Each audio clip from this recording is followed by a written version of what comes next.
Have you ever felt, no matter how hard you try, all doors still coldly close in front of you? The days when you put all your trust, hope, and effort into something, and then only receive silence. Or worse, constant rejections, repeated so much that you wonder, am I going the wrong way? That is the story of John. An ordinary man, not born into nobility, not especially talented, but with a very simple dream, to have a stable job to support his small family. Every morning, John wakes up early. He brews a cup of coffee, turns on his computer, and reads a small prayer. Lord, please guide me to where I belong.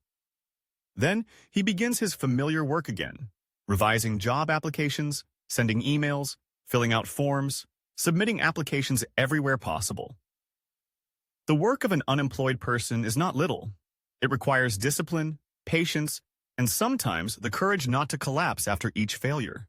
Every afternoon, he sits waiting for a reply. Every evening, he checks his phone, hoping for a call from the recruiter. But mostly, there is silence. And if there is a reply, it is cold words. Thank you for applying, but we have chosen someone else. John couldn't remember how many times he had heard that phrase. He only remembered that he had gone through 33 interviews and failed all 33 times. After the 33rd failure, John began to doubt himself.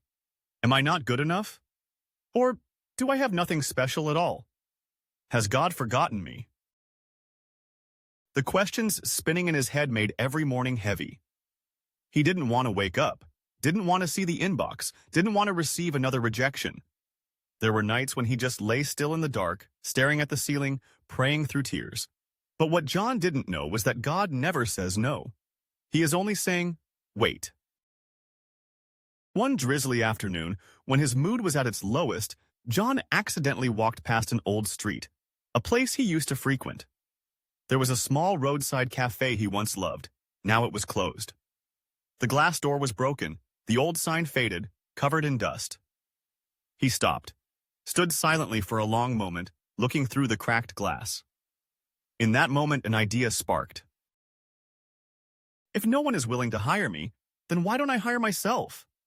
At that time, he didn't have much, just a few $1,000s left in his account, some part-time experience at a coffee shop during university, and a lot of doubts. But he decided to take the gamble. John rented back that old coffee shop, a place that used to be his and many others' favorite stop. He cleaned up bit by bit, wiped every window, repainted every wall. No staff hired, no help. He did everything alone. He relearned how to make coffee, experimented with every pastry recipe. He stood behind the counter, greeted customers with a smile, even though he was still afraid inside. He worked from 6 a.m. to 10 p.m. But for the first time in months, he felt... At first, only a few people stopped by, but they came back and brought their friends. A week passed, then a month, then 3 months went by. John's small coffee shop became an indispensable part of the neighborhood.